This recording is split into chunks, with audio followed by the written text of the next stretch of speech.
गर्मी का राउंड 3 किसका होगा यूपी। नमस्कार, आपके साथ हूं मैं राजीव शर्मा। उत्तर प्रदेश विधानसभा चुनाव के तीसरे चरण के प्रचार का शोर शुक्रवार को ही थम गया और कल 16 जिलों की 59 सीटों पर चुनाव होने हैं। इनमें 13 सुरक्षित सीटें शामिल हैं और कुल 627 उम्मीदवार अपनी किस्मत आजमा रहे हैं। तीसरे फेज के चुनाव में कई दिग्गजों की साख दांव पर लगी है। एक तरफ पूर्व मुख्यमंत्री अखिलेश यादव करहल से हैं तो उनके खिलाफ बीजेपी ने केंद्रीय राज्य कानून मंत्री और आगरा के सांसद एसपी सिंह बघेल को उतार दिया है। वहीं बीएसपी से कुलदीप नारायण चुनावी अखाड़े में हैं। जाटलैंड से होते हुए राजनीतिक पारा अब यादवलैंड और बुंदेलखंड की ओर आ चुका है।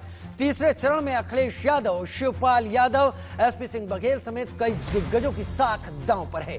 यादवों को समाजवादी पार्टी का कोर वोट बैंक माना जाता है, इसलिए कहा जा रहा है कि जिसके साथ यादव होंगे उसे ही जीत मिलेगी। बावजूद इसके पिछले चुनाव में बीजेपी ने इस गढ़ में भी अपना परचम लहराया था, तो तीसरे चरण का रण तो तैयार हो चुका है। इस फेज का किंग कौन बनेगा, आखिर किसके साथ होगा यादवलैंड? क्या अखिलेश मुलायम के गढ़ में फिर चलेगा प्रधानमंत्री मोदी और सीएम योगी का जादू, और क्या फंस गई अखिलेश यादव की सीट? इसके साथ ही तीसरे चरण में वोटर आखिर क्यों है मौन? सियासी गणित के दांव पेच को समझने के लिए हमारे साथ एक खास मेहमानों का पूरा पैनल मौजूद है और वो मौजूद रहेगा, उससे चर्चा करेंगे। लेकिन अमित शाह, राजनाथ सिंह, सीएम योगी, अखिलेश यादव, मायावती और प्रियंका के चलते ये वाला फेज काफी कांटे की टक्कर का होता दिख रहा है। हमारे साथ खास मेहमान जो जुड़ेंगे उनके नाम उनका तारुफ आपसे करा देता हूं।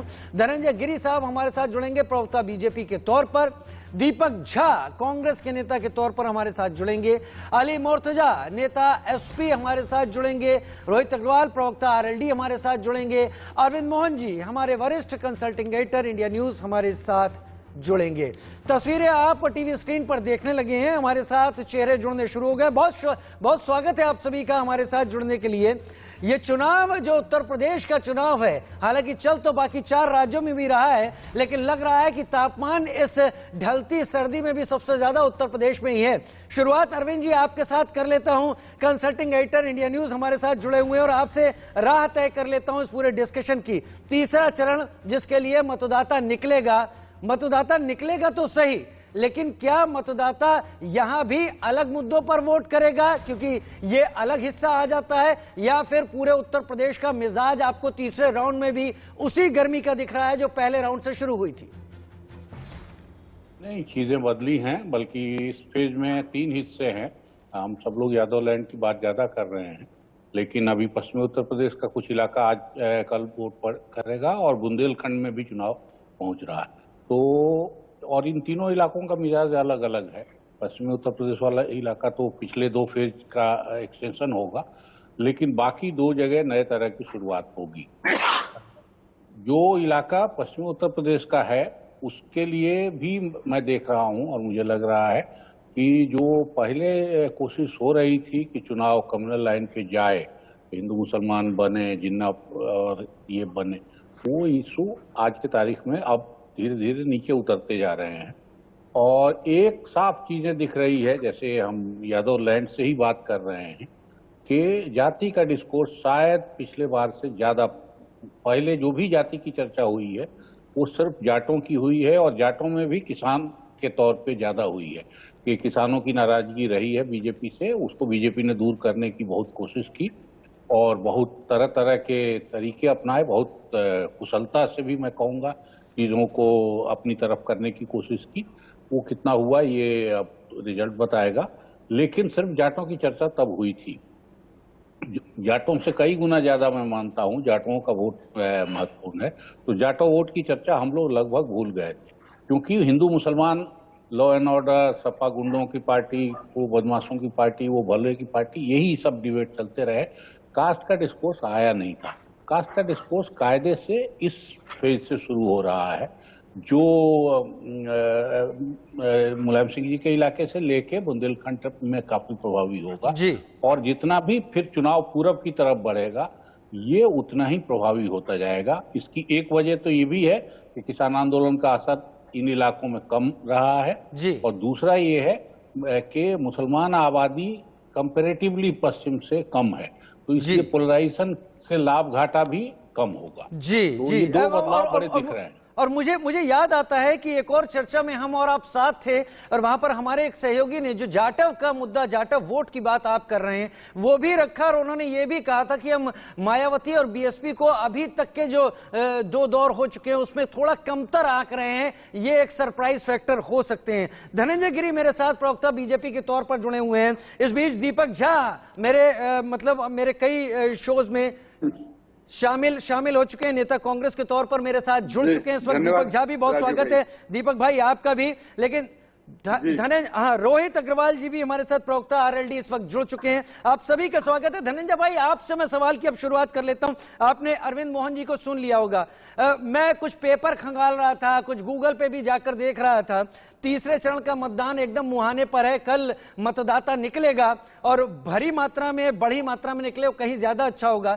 लेकिन मुझे कहीं ऐसा लगने लगा है पेपर देख के तमाम चीजें कि बीजेपी थोड़ा रिलैक्सिंग मोड में अब आ रही है। ऐसा लग रहा है कि जो टफेस्ट फेज था बीजेपी के लिए वो निकल गया है। अब बीजेपी बहुत स्मूथ सेल करने की सोच चुकी है। क्या ऐसा है?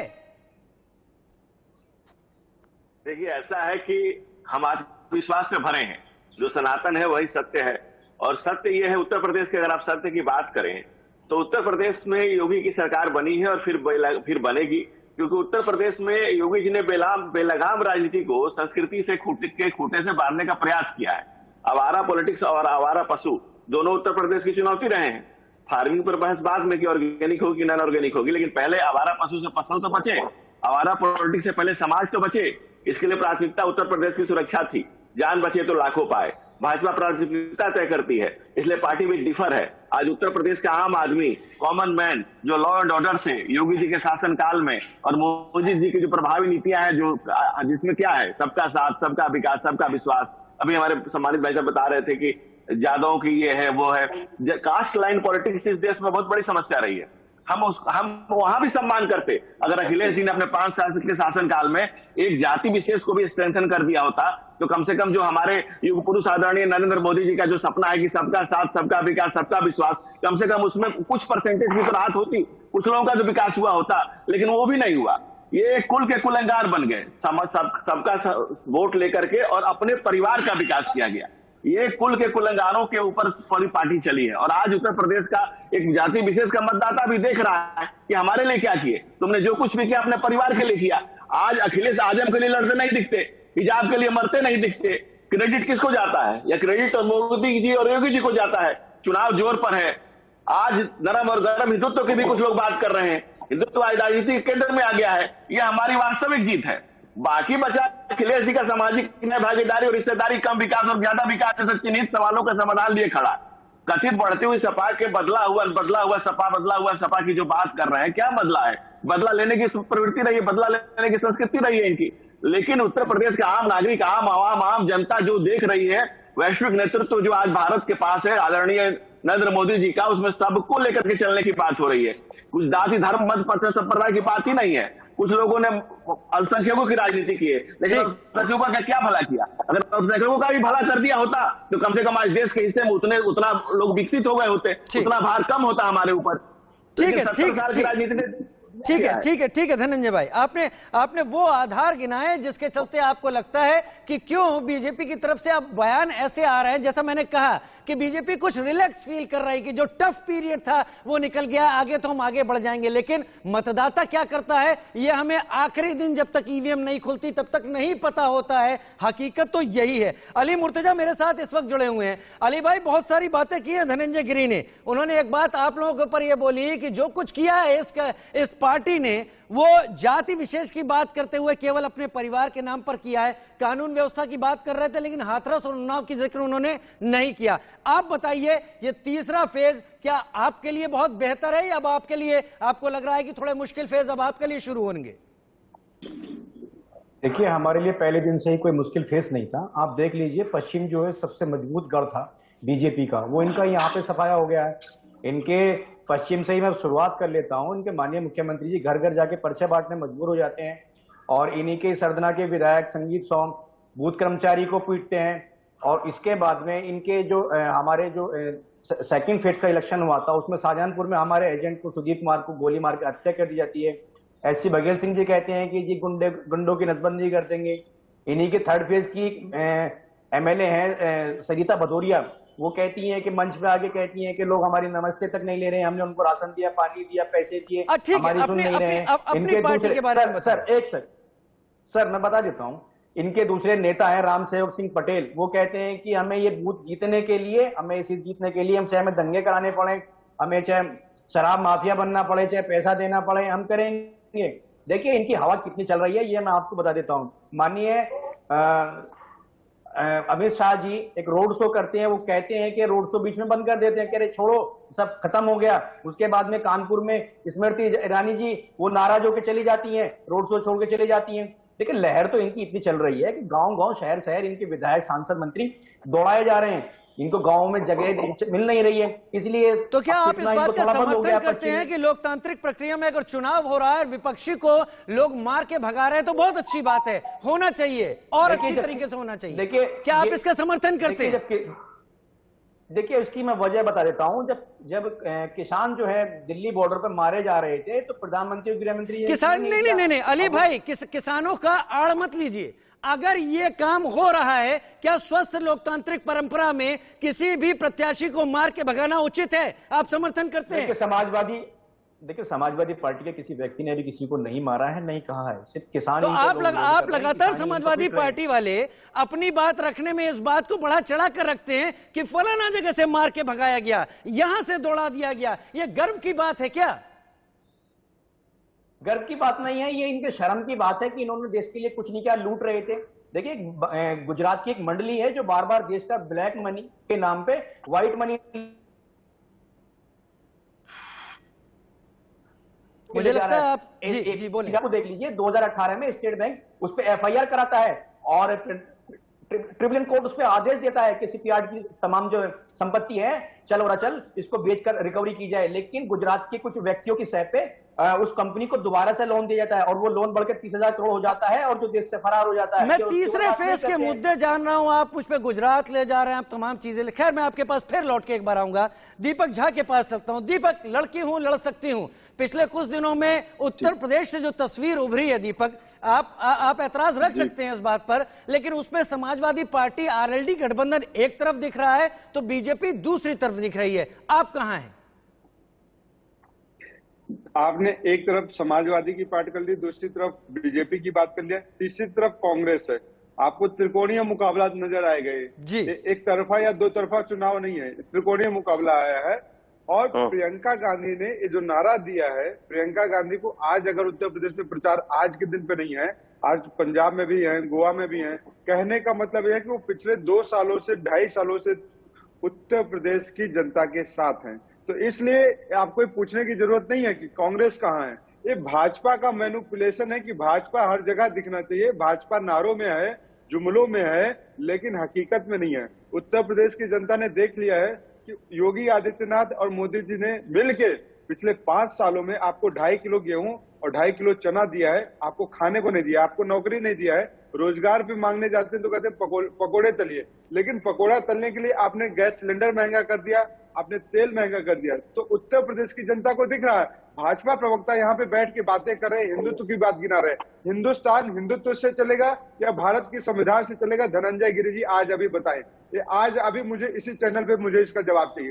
राकेश जी अभी इसी वक्त जवाब चाहिए कि हिंदुस्तान जो है हिंदुत्व से चलेगा कि भारत के संविधान से चलेगा, फिर हम चुनावी बातें कर लेंगे। ये जो हिजाब की बात करते हैं, बुर्का की बात करते हैं, धोती कुर्ता की बात करते हैं, भगवा की बात करते हैं, ये हमारी व्यक्तिगत सोच और हमारी स्वतंत्रता। तीसरे चरण में जहां यादव लैंड और बुंदेलखंड इस वक्त प्रमुखता से आ रहा है, यहां पर कांग्रेस को क्या संभावनाएं दिख रही हैं? क्योंकि यहां पर पिछले चुनाव में तो बीजेपी काफी ज्यादा स्ट्रांग थी, वैसे परंपरागत रूप से ये पूरी जगह समाजवादी पार्टी के हाथ में। आप कहां हैं?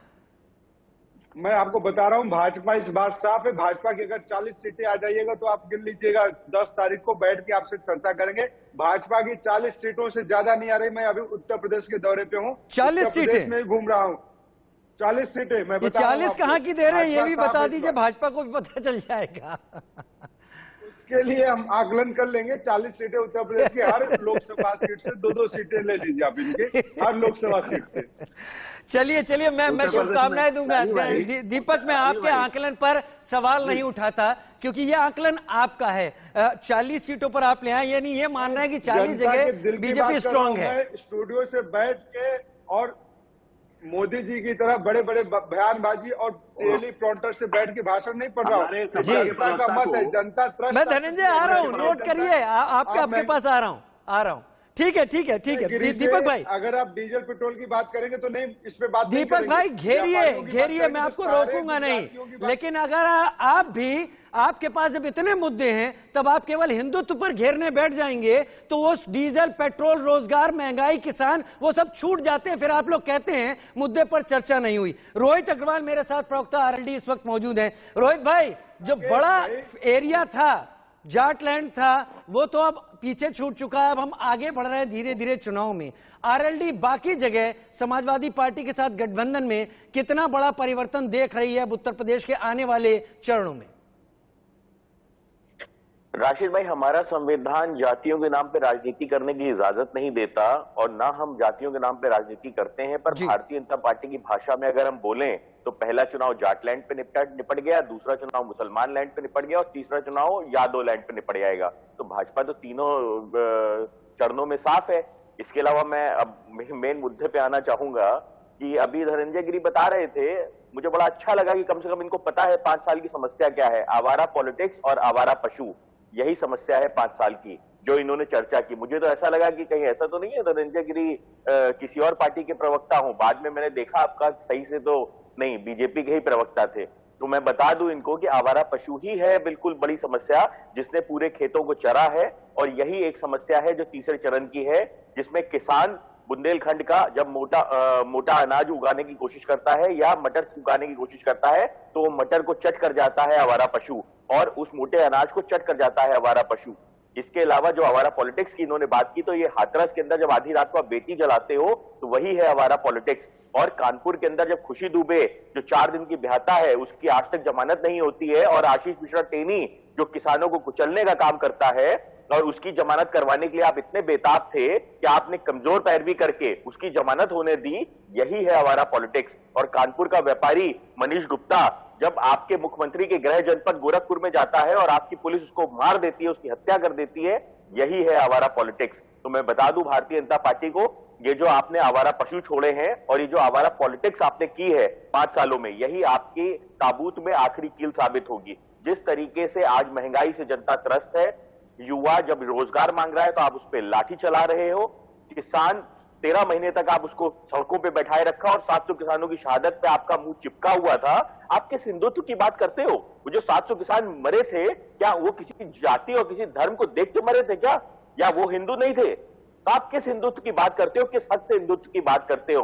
और ये धनंजय गिरी जी लिख के आए हैं, तो जहां तक मेरी जानकारी है हिंदुस्तान के अंदर जो गिरी लिखते हैं लोग, वो संत होते हैं। तो ना तो ये संत का पहनावा पहन के आते हैं और ना ये संत की भाषा का प्रयोग करते हैं। अब आप हमारे मेहमानों को किसी खांचे में तो कैद मत कीजिए रोहित भाई। नहीं, मैं जनता को, आपकी जनता को मैं सच्चाई बता रहा हूं कि ये धनंजय गिरी इसका जवाब दे देंगे, मुझे पता है। ये भारतीय जनता पार्टी का हिंदुत्व है और ये भारतीय जनता पार्टी का चाल चरित्र और चेहरा है कि आप साधु के भेष में आते हो और आप रावण की तरह सीता का हरण करने का काम करते हो देश के अंदर। तो देश की राजनीति को जिस तरीके से भारतीय जनता पार्टी ने निचले स्तर पर ले जाने का काम किया है, इस 5 साल में जनता इनको जवाब देने जा रही है और इनका सूपड़ा साफ करने आ रही है। तीसरे चरण में सूपड़ा साफ होने वाला है। ये शब्द अब इतना कानों में पड़ने लगा है रोहित जी कि मुझे लगता है कि जो काफी लोग यहां पर हैं पार्टियों के तौर पर, वो अपनी पार्टी छोड़कर दूसरे का सूपड़ा ही साफ कर रहे हैं। 10 मार्च को मैं जानना चाहूंगा कि असल में किसका सूपड़ा साफ हो रहा था। लेकिन मैं अली मुर्तजा भाई के पास इस वक्त आऊंगा। अली मुर्तजा भाई, अब वो जगह है जहां से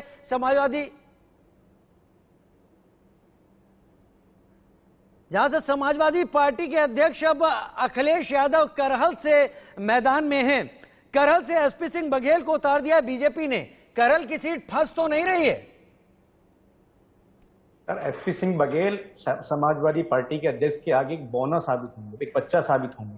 देखिए, उनको गली गली दौड़ाया जा रहा है, वहां उन्होंने जाके उल जुलूल बयान दिए लोगों को। लोगों में इतना आक्रोश है कि लोग उनसे नौकरी मांगने जाते हैं कि वो डंडे से पिटवाते हैं, और बहुत बुरी हालत की है इन्होंने। सबसे बड़ा मुद्दा जो चल रहा था वहां पे जो आवारा पशुओं का, वो बुंदेलखंड में मैं भी 3-4 बार गया हूँ, तो उन दौरे मैंने किए हैं, तो वहाँ सबसे बड़ा आवारा पशु का है, रोजगार का है, और महंगाई का है, बिजली का है, और ये बहुत बड़े एंटी इनकम्बेंसी है पब्लिक के अंदर जो इनको दौड़ा रही है, और इनकी जमीन पे हाथ आ नहीं रहे हैं, तो इसलिए ये उल जलूल इवेंट मैनेजमेंट करके नए नए। तो हमला तो एसपी सिंह बघेल के ऊपर भी हो गया था। देखिए, जब पब्लिक से बदतमीजी करेंगे मंच के अंदर, एक बहुत अगर ये सामाजिक कार्यकर्ता कह लीजिए। राशिद भाई, एक 10 सेकंड इंटर करना चाहूंगा, 10 सेकंड इंटर करना चाहूंगा। ये एसपी सिंह बघेल जो जेड सिक्योरिटी के अंदर चलते हैं और उनके ऊपर हमला हो रहा है, वो केंद्रीय मंत्री हैं, तो ये क्या है, कानून व्यवस्था ध्वस्त है कि नहीं है? उत्तर प्रदेश के अंदर इनकी खुद की कानून व्यवस्था ध्वस्त है और इनके खुद के केंद्रीय मंत्री इसकी पोल खोल रहे हैं। अभी पहले भी ओवैसी साहब के ऊपर हमला हुआ, उनके ऊपर गोली चली है, वो भी एक एमपी है, एक राज्य से एमपी है, हमारे देश के एमपी के ऊपर गोली चल रही है जो दूसरे प्रदेश से यहाँ पे प्रचार करने आ रहा है, और इनके खुद के केंद्रीय मंत्री के ऊपर हमला हो रहा है जो जेड सिक्योरिटी के अंदर है। तो आप खुद समझ सकते हैं। ठीक है, अली मुर्तजा भाई जवाब दीजिए, फिर धनंजय गिरी के पास जाता हूं। देखिए, पॉलिटिक्स में जो क्या होता है कि जब आदमी अपने आप को पिछड़ा देखता है, तो वो अपने आप को कमजोर करने की साबित करने की कोशिश करता है कि वो लोगों से सिंपैथी वसूल ले कि भी मैं बहुत गरीब हूं, मैं बहुत कमजोर हूं। तो जब इनको दिख रहा है कि हम वोट तो हम पा नहीं पा रहे हैं, तो इसलिए मैं कल उनका एक इंटरव्यू देख रहा था, वो कह रहे हैं कि वो जो वहां के आम जनता है उसको कह रहे हैं चिल्लड़ है। चिल्लड़ का आपने बयान सुना होगा कि ये रेजगारी है। देखिए, वो पब्लिक को रेजगारी बताते हैं। देखिए, इनकी नजर में एक इंसान, एक छोटी बिरादरियां, एक जो कम स्तर पे हैं, जिनकी जो जैसे 10,000 15,000, तो उनको रेजगारी बता रहे हैं। ये तो आदमी भी नहीं बताते हैं अपने वोटर्स को, तो रेजगारी बताएंगे तो ये पिटेंगे नहीं तो क्या होगा। और देखिए, बात समझ लीजिए कि Z+ सिक्योरिटी के अंदर आदमी चल रहा है, उसके पास हमला हो जाता है, प्रधानमंत्री जी कहते हैं कि मैं देश में सुरक्षित नहीं हूँ। देखिए, ये एक सोची समझी साजिश होती है कि हमारे पर हमला हो जाएगा तो हिंदू वोटर मुड़ के हमारी तरफ आ जाएगा। जब देखिए, देश का हिंदू अब जाग चुका है, तो अब वो लामबंद हो चुका है और उसे खतरे से बाहर आना है। जैसे दिल्ली में खतरे से बाहर आया, बंगाल में खतरे से बाहर आया, महाराष्ट्र में खतरे से बाहर आया, 5 प्रदेशों में जो खतरे से बाहर आना शुरू हो गया है, पश्चिम के दोनों फेसों में खतरे से बाहर हो गया, और 20 तारीख को 3rd फेज में खतरे से बाहर आ जाएगा। तो देखिए, हिंदू अब जो है ना, डर के नहीं रहना चाहता, खतरे में रहना नहीं चाहता। वो हिंदू जो है खतरे से बाहर आना चाहता है। वो चाहता है कि इन जो हमें खतरे में लाए हैं, 700 सालों के अंदर हिंदू कभी खतरे में नहीं आया। मुगल आए, अंग्रेज आए, या RSS वाले आए, और पार्टी आई, चलिए खतरे में नहीं आया। ठीक है, आरएलडी और सपा ने अपनी बात एक साथ रख दी। अब मैं धनंजय गिरी के पास जाने की कोशिश करूंगा। धनंजय भाई, आप सुन रहे हैं लगातार, क्या आप जुड़े हुए हैं मेरे साथ? जी जुड़ा हुआ हूं। धनंजय भाई, आपने सुना अली मुर्तजा जी और रोहित अग्रवाल को। मैं आपको देता हूं फ्लोर, आप अपना जवाब रख सकते हैं। देखिए, यह सत्य है कि समाज जीवन का हर क्षेत्र आज मूल्यों के क्षरण से गुजर रहा है, लेकिन इतना मूल्य का क्षरण जब आप हिंदू सनातन संस्कृति को नहीं जानते हैं। जब आदि गुरु शंकराचार्य ने 4 मठों की स्थापना की, 12 शक्तिपीठों पर 12 शिवलिंगों की स्थापना करके वहां पहुंचे, और उन्होंने हिंदू धर्म की रक्षा के लिए जो समाज को आगे किया, उसे गिरी समाज कहते हैं, उसे सनातनी समाज कहते हैं। अगर आपको इतना भी नहीं पता है तो आप हिंदू समाज पर बात करने के लिए योग्य नहीं है। गिर कर कुछ उठाते नहीं है, बल्कि गिरे हुए वंचित समाज को, दलितों को, पीड़ितों को, शोषितों को उठाने के लिए आदि गुरु शंकराचार्य ने जिस समाज को काम दिया, वो गिरी पूरी भारतीय महंत यति सागर। और हिंदू धर्म की पताका लहराने के लिए बाबा तुलसी ने रामायण लिखी, और जिन्होंने कहा कि राम राजा, रघुपति राघव राजा राम को राजा बनाया, और अकबर जैसे तुर्कों को उन्होंने खारिज कर दिया। हम क्या कर रघुवीर के पढ़ो लिखो दरबार, तुलसी अब का होइए सरदार, जिन्होंने अकबर पे उसको खारिज किया, वो बाबा तुलसी। और जब उसको उस संस्कृति को बचाने के लिए, 1 मिनट, उस संस्कृति को बचाने के लिए वापस टेलीविजन पर रामायण को लेकर उसके बारे में भी विचार प्रकट करिए। नहीं, धनंजय भाई 1 मिनट, रोहित जी आप बोले धनंजय जी को 1 मिनट। धनंजय जी गिरी समाज की, ठीक है, रोहित जी 1 मिनट। धनंजय जी मैं उम्मीद कर रहा था कि हम तीसरे चरण के लिए मुद्दों के ऊपर बात कर रहे होंगे।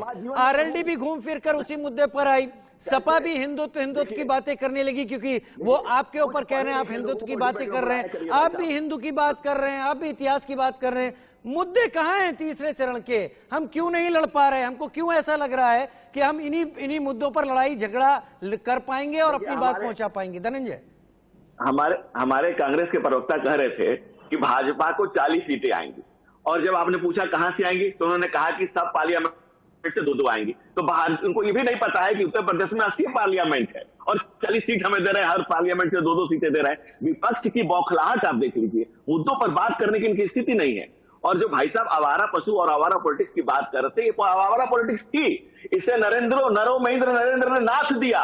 और जिस तरह से भगवान कृष्ण ने कालिया नाग के सर के ऊपर बैठ करके नृत्य किया था, विपत्तियों के ऊपर नृत्य कर किया था, उसी तरह से इस आवारा पॉलिटिक्स को नाथने का काम जो किया आदरणीय नरेंद्र मोदी ने किया।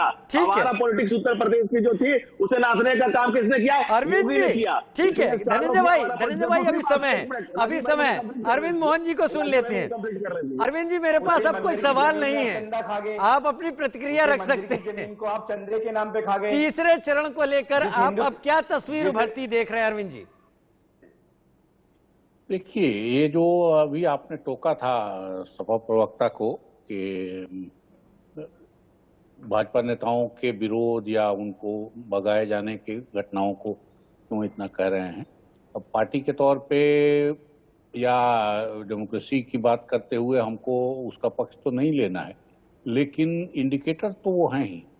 चुनाव में जो इंडिकेटर्स हमको मिलते हैं और बाहर से जो चीज़ें हम देख रहे हैं, चुनावी सभाओं में लोगों का आना, जैसे बुंदेलखंड में चुनाव है और मुझे थोड़ी हैरानी हुई दीपक झा इस बात बताने में चूके कि प्रियंका के लड़की हूँ लड़ सकती हूँ कॉल का कितना जबरदस्त रिस्पांस वहाँ एक ही आयोजन में दिखा। तो इसलिए उसके बाद से या मान लीजिए कि हम ही जब ये गिनती करने लगते हैं कि सपा और भाजपा का ही मुकाबला रह गया है, 4 कोण की लड़ाई नहीं है, तो उसमें अखिलेश यादव की सभाओं में उमड़ी भीड़ का एक बड़ा रोल है। तो हम जो सिग्नल देखते हैं चुनाव में, लोगों की प्रतिक्रिया, पार्टियों की प्रतिक्रिया, प्लेयर्स की, जिस तरह से मुद्दे बदलते जा रहे हैं या बदले हैं नेताओं ने, इसका मतलब कि एक मुद्दा जमीन पे नहीं जम रहा है तो वो फिर दूसरी बात उठा के ले आते। तो वो सब चीजें सिग्नल हैं और उन सिग्नल्स के बेसिस पे बहुत साफ लग रहा है कि चुनाव बदला है बड़ी तेजी से और अब लग रहा है कि फेज दर फेज भी चीजें बदल रही हैं। और जो इशू सेकंड फेज में, क्या बीजेपी ने किसी चक्रव्यूह में उलझाया है अखिलेश यादव को? यादव लैंड की अगर बात करें तो दोनों तरह की चीजें कही जा रही हैं, लेकिन मुझे लग रहा है कि अखिलेश यादव की टीम ज्यादा मजबूत होके आई है, जो सीधे हम मुकाबला मान रहे थे, क्योंकि भाजपा के पास जितनी ताकत है संगठन की और जितने साधन हैं, जितने लोग हैं, उससे मुकाबला करना बहुत आसान नहीं है। और जितनी होशियार टीम है पीछे, स्ट्रेटजी के लेवल पे इतनी बारीक चीजें वो अदल बदल करते जा रहे हैं कि कई बार हैरानी होती है कि इतनी होशियारी से चुनाव भी लड़ा जाता है और इतने होशियारी से मुद्दों पे। तो उसके मुकाबले अगर समाजवादी पार्टी कहीं टिकती दिख रही है, बाकी दलों की स्थिति कमजोर है और कमजोर हुई है या नहीं हुई है ये टिप्पणी करना मुश्किल है, लेकिन लड़ाई अब सपा और बीजेपी की ही है। लड़ाई अब सपा और बीजेपी की ही है। और सपा अगर मजबूती से आ रही है तो इसका मतलब ये है कि हम अखिलेश यादव को अकेले मान रहे थे अभी तक कि उनके आसपास ऐसी टीम नहीं दिख रही है, हो सकता है कि संसाधनों में वो बीजेपी के बराबर ना हो, लोगों में तो निश्चित रूप से बड़े नेताओं के जिस तरह से बीजेपी की टीम उतरी है पूरी, सपा की उतनी बड़ी टीम नहीं है। ठीक है सर, तो मैं लौट कर आता हूं आप सभी के पास। दीपक झा, आपसे ही शुरुआत करूंगा, हेडलाइंस ले लेता हूं और सीधे लौटकर वापस आता हूं। जिस तरीके से मौसम चल रहा है उस तरीके से एक बात तो साफ समझ में आ रही है कि जब उत्तर प्रदेश का 7वां चरण पूरा होगा या जिस दिन काउंटिंग होगी तब तक गर्मी शुरू होने की तैयारी हो चुकी होगी और करीब करीब माहौल गर्म हो जाएगा। और लगता भी ऐसा ही है, अभी जो चुनाव के जो चरण है उसकी जो गर्मी है वो बता रही है कि काउंटिंग के दिन तक ये गर्मी और प्रचंड होनी स्वाभाविक है। मेरे साथ तमाम मेहमान जुड़े हुए हैं और मैं तीसरे चरण के वोटिंग, मतदाताओं का रुख, मुद्दे, तमाम चीजें उस पर अपने खास मेहमानों से चर्चा कर रहा हूं। दीपक झा मेरे साथ, नेता कांग्रेस इस वक्त जुड़े हुए हैं। दीपक भाई, एक शब्द होता है चुनावी जब बात होती है, अंडर करंट शब्द का इस्तेमाल होता है। अभी अरविंद जी ने एक बात बोली कि झांसी और बुंदेलखंड की बात करें तो वहां पर कांग्रेस को अपने प्रचार की शुरुआत में लड़की हूं लड़ सकती हूं में एक जबरदस्त जन समर्थन मिलता हुआ दिखा था। क्या आपको लगता है ये अंडर करंट पूरे उत्तर प्रदेश में है और जो जहां चुनाव हुए हैं, जहां चुनाव होने वाले हैं, वहां ये अंडर करंट के रूप में ये ऊपर उभरता अभी तक दिखा नहीं है? राजीव भाई, मैं आपको 2-3 बातें बोलूंगा। मैंने भाजपा प्रवक्ता को बताया था कि 2 लोकसभा सीट में इनकी 1 सीट आने वाली है।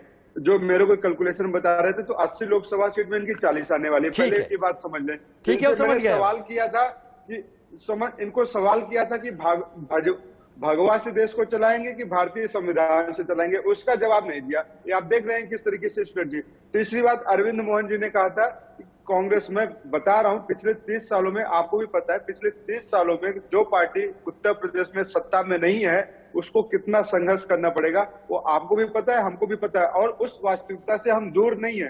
प्रियंका गांधी मेहनत कर रही है लगातार 3 सालों से, और इसका रिजल्ट मैं आपको बता रहा हूं, उसी के बलबूते बता रहा हूं, उसी मेहनत के बलबूते बता रहा हूं कि कांग्रेस थर्ड फ्रंट में है, तीसरी जगह पे है। जो आप दुकोनी मुकाबला बता रहे हैं, सिर्फ भाजपा और सपा का, मैं कह रहा हूं मुकाबला 2 नहीं है, 3 तरफा है। इस बार बसपा 3rd 4th जगह चली गई है, बसपा कोई वो नहीं है।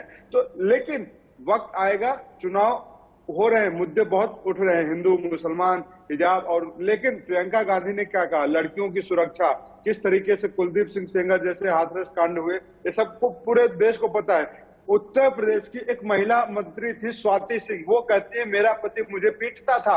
अगर जिस राज्य की महिला सुरक्षित नहीं है, जिस राज्य की महिला मंत्री सुरक्षित नहीं है, उस राज्य में आप महिलाओं की स्थिति का अंदाजा लगा सकते हैं कितना भयावह होगा। तो देश की महिला, उत्तर प्रदेश की महिला, उत्तर प्रदेश के लोग, दोनों लोग समझ रहे हैं, लोगों को रोजगार चाहिए था, महिलाओं को सुरक्षा चाहिए था। तो रोजगार और सुरक्षा देने में बाबा जी फेल हो चुके हैं। बाबा जी को अब गोरखपुर जाना पड़ेगा, अब इनको समझना पड़ेगा। चलिए, उनकी बात उन तक सीमित रहने देते हैं। आप कांग्रेस की बात बताइए, कांग्रेस का हाथ तीसरे चरण में मतदाताओं के कितना साथ है? मैं आपको वही बता रहा हूं राजीव भाई कि पूरे उत्तर प्रदेश की जनता प्रियंका गांधी के साथ खड़ी है, और चुनाव परिणामों में पिछले कई सालों से जो कांग्रेस ने, आपने देखा कि कांग्रेस बदतर प्रदर्शन करती जा रही थी। आपको लग रहा था बीजेपी के बारे में आपकी भविष्यवाणी से भी ज्यादा थोड़ी हवाई लग रही है ये। आनंद जी, अरविंद जी, आप कह सकते हैं कि ज्यादा हवाई लग रही है, लेकिन वास्तविकता यही है, क्योंकि मैं उत्तर प्रदेश में घूम रहा था और उत्तर प्रदेश का हर दूसरा और तीसरा चौथा आदमी कह रहा था कि भाजपा ने हमको क्या दिया है, सिर्फ हिंदुत्व होने का तमगा दिया है, जो कि हम तो घर में रोज पूजा पाठ करते हैं। भाजपा आपके हिंदुत्व पे शक करती है, और आप भाजपा को बताने जाते हैं कि आप हिंदू हो, आप भगवान की पूजा करते हो। ये भाजपा का ट्रैप है, और इस जाल में हम नहीं फंसेंगे। उत्तर प्रदेश की जनता ने देश को बता दिया है, और इस चुनाव में मैं 10 तारीख को अगर आप मेरे साथ रहे और आपके मुताबिक बात हुई तो मैं जानना चाहूंगा कि जाल में कौन फंसा कौन नहीं फंसा। धनंजय भाई इंतजार कर रहे हैं। धनंजय भाई, दीपक झा ने बहुत सारे आरोप लगाए हैं और कह रहे हैं कि इन आरोपों से आप बच रहे हैं, आप पूरे जवाब को कहीं और ले जा रहे हैं। महिला मंत्री सुरक्षित नहीं है, उस पर जवाब दे दें। महिला मंत्री सुरक्षित नहीं है, इनका कानून राज कहां जाता है? जवाब ठीक है, जवाब देने देना, जवाब उन्हीं को देना है, आप नहीं देंगे। राहुल गांधी नहीं कि एक बात को बार बार कहना पड़े, एक बात को एक ही बार में समझ जाता हूं। मुझे राहुल गांधी समझने की भूल ना करें, मैं एक बात को एक बार में समझ। राहुल गांधी होते तो बेहतर होता, आप राहुल गांधी बन भी नहीं सकते। आपका मैं स्वागत करता हूं, क्योंकि भगवा पहनकर, मुझे लगा आप भगवा पहनकर बैठे, इसलिए मैं आपका स्वागत करता हूं। पहली बात, दूसरी बात, इसलिए आप वही बोलते हैं जो आपको भाजपा और आरएसएस का आता है। मोदी दीपक भाई ठीक है, इस तरह के तंज चलते रहते हैं, ये व्यक्तिगत नहीं है। उन्हें जवाब, आपने जवाब मांगा, जवाब दे दें। भाई भगवा तो धनंजय जी आपको पहनना चाहिए था, गिरी संप्रदाय की परंपरा के तहत। समस्या ये है कि आप भगवा पहन नहीं पा रहे हैं। समस्या ये है कि भगवा पहनने की बजाय, अपने धर्म को निभाने की बजाय यहाँ पे पॉलिटिकल दलाल बन के आप बैठे हैं, पॉलिटिकल दलाल बन के बैठे हैं, इसलिए आपको समस्या हो रही है। तो समस्या ये है कि भगवा तो आपको पहनना चाहिए। अरे रोहित भाई माफी चाहता हूं, मेरी सुनिए। रोहित भाई प्लीज ये इन शब्दों का इस्तेमाल ना करें। आप भी प्रवक्ता है, आपका भी सम्मान है। आप धनंजय गिरी को इतने गलत शब्दों से आप नहीं संबोधित करें। ये पॉलिटिकल दलाल जैसा कोई शब्द नहीं है, इसका इस्तेमाल ना करें, वरना आपस में इस्तेमाल होगा तो मेरे लिए रोकना असमर्थ होगा। प्लीज शब्दों की मर्यादा रखें, शब्दों की मर्यादा रखें रोहित भाई, शब्दों की मर्यादा रखें। मेरे लिए आप आदरणीय हैं, मेहमान हैं, लेकिन इस तरीके से नहीं। धनंजय भाई जवाब दीजिए। नहीं रोहित जी शब्दों की मर्यादा रखिए प्लीज। ये कोई नुक्कड़ जनसभा नहीं है। मैं हाथ जोड़कर विनम्र निवेदन करता हूं, आप सब सम्मानित पैनल हैं, आप सबका सम्मान मेरा सम्मान है। धनंजय जी, तुम्हारा हिंदुत्व हमारा हिंदुत्व नहीं है। आप जानते हैं क्या भारत? अरे हम सब जानते हैं, आप नहीं जानते हैं। आप आजाद दे चुके हैं पूरी तरीके से, आप पूरी तरीके से आजाद दे चुके हैं। पहले खुद गिरी जी, जो अपने नाम के आगे गिरी लिखा है उसका सम्मान करना सीखो। जो आपने अपने नाम के आगे गिरी लिखा है उसका सम्मान करना सीखो। मैं चैलेंज कर रहा हूँ चैनल के ऊपर, आपको किसी ने गिरी नहीं। चलिए तीसरा चरण है, चैलेंज होते रहेंगे। अरविंद मोहन जी से आखिरी कमेंट ले रहा हूं मैं आखिरी कमेंट अरविंद मोहन जी से ले रहा हूं। अरविंद जी ठीक है, ये बहस होती रहेगी। अरविंद जी, कल का जो चुनाव है, किस की साख पर मुद्दों के चलते कोई बट्टा लगने वाला है, या आपको लग रहा है कल का चुनाव एक तरफा होगा? अभी अगर आप गांजावादी लोग हैं, गांजा सप्लाई करते हैं, ये इलाके के पब्लिक के मुद्दे तो इनके पास है नहीं। अखिलेश यादव का परिवार जी, और क्योंकि परिवार से ही वो पॉलिटिक्स चलती रही है जी उसकी साख दांव पे है। तभी मैंने पूछा। पिछली बार जैसे नतीजे होते हैं तो फिर अखिलेश का सपना दावा ही नहीं, सपना भी सपना रह जाएगा। लेकिन जिस तरह का चुनाव दिखा है पहले 2 फेज में, मुझे लग रहा है कि तीसरे फेज में भी अच्छी लड़ाई होगी और अखिलेश यादव का परफॉर्मेंस, समाजवादी पार्टी का परफॉर्मेंस पिछले 2 फेजों के तुलना में बेहतर होना चाहिए, क्योंकि ये उनका अपना इलाका है। पिछली बार जरूर उस इलाके में भी बीजेपी ने बहुत जबरदस्त परफॉर्मेंस किया था। अगर उस किस्म का हुआ तो फिर अखिलेश यादव का दावा ही नहीं, सपना भी धरा रहा। क्षमा चाहता हूं, समय मेरे पास नहीं है, बाकी सभी अपने प्रतिभागियों से। लेकिन ये बात तय है, कल जो चुनाव का चरण है वो कईयों की उम्मीदों पर एक तरीके से उम्मीदें या तो परवान चढ़ेंगी कल जब ईवीएम में वोट जा रहे होंगे, या फिर उम्मीदें धूमिल होंगी। ये तय है कि तीसरा चरण है। अब इसके बाद निर्णायक चरण आगे आते चलेंगे। बहुत शुक्रिया आप सभी का हमारे साथ जुड़ने के लिए।